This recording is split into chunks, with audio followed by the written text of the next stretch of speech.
Good morning, children. So now we are at ninth standard chemistry syllabus. First lesson is matter around us. First lesson ఏంటిది మనకు matter around us. ఇందులో first question universe is classified into how many types. Universe ఎన్ని రకాలుగా మనం classify చేయవచ్చును, యూనివర్స్ని మనం ఎన్ని రకాలుగా క్లాసిఫై చేయవచ్చును. So everything in the universe can be classified into matter or energy. So యూనివర్స్ని మనము టూ టైప్స్గా క్లాసిఫై చేయొచ్చు, ఒకటి మ్యాటర్గా, ఇంకొకటి ఎనర్జీగా. అంటే యూనివర్స్లో ఉన్నది బ్రాడ్గా చెప్పాలనుకుంటే నీకు ఎట్లాంటిది ఇచ్చినా కూడా అయితే అది మ్యాటర్ కన్నా సంబంధించింది అవుతుంది, లేదా ఎనర్జీ కన్నా సంబంధించిన అంశం అవుతుంది అనే విషయాన్ని మీరు గుర్తుంచుకోవాలి. ఓకేనా?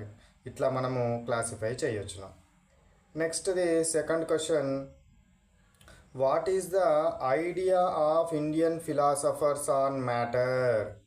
మ్యాటర్ మీద ఇండియన్ ఫిలాసఫర్స్ యొక్క ఐడియా ఏంటి? ఇండియన్ ఫిలాసఫర్స్ యొక్క ఐడియా ఏంటి అంటే ఇండియన్ ఫిలాసఫర్స్ ఏం చేసినారంటే matter is made from air, water, sky or fire. So matter అనేది కంపల్సరిగా వీటి నుంచే తయారైద్ది అనుకున్నారు. దేని నుంచి?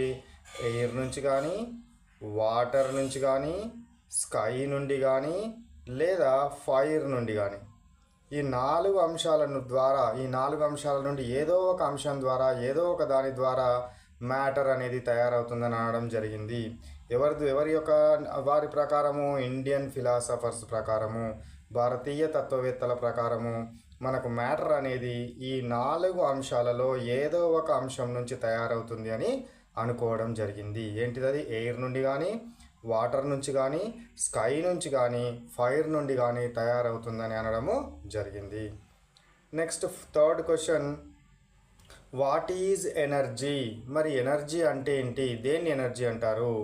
Anything that is not matter, అది మ్యాటర్ కాకూడదు, మరియు has capacity to do work.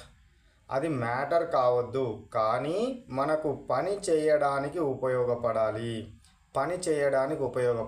దాన్ని ఏమంటారు? ఎనర్జీ అని అనడం జరుగుతుంది. ఎనర్జీ అంటే అది మ్యాటర్ కాదు కానీ పని చేయడానికి కనుక ఉపయోగపడినట్టయితే ఆ ఉపయోగపడేదాన్ని ఏమంటారు? ఎనర్జీ అంటారు. అంటే ఎనర్జీ అనేది మ్యాటర్ అవుతుందా?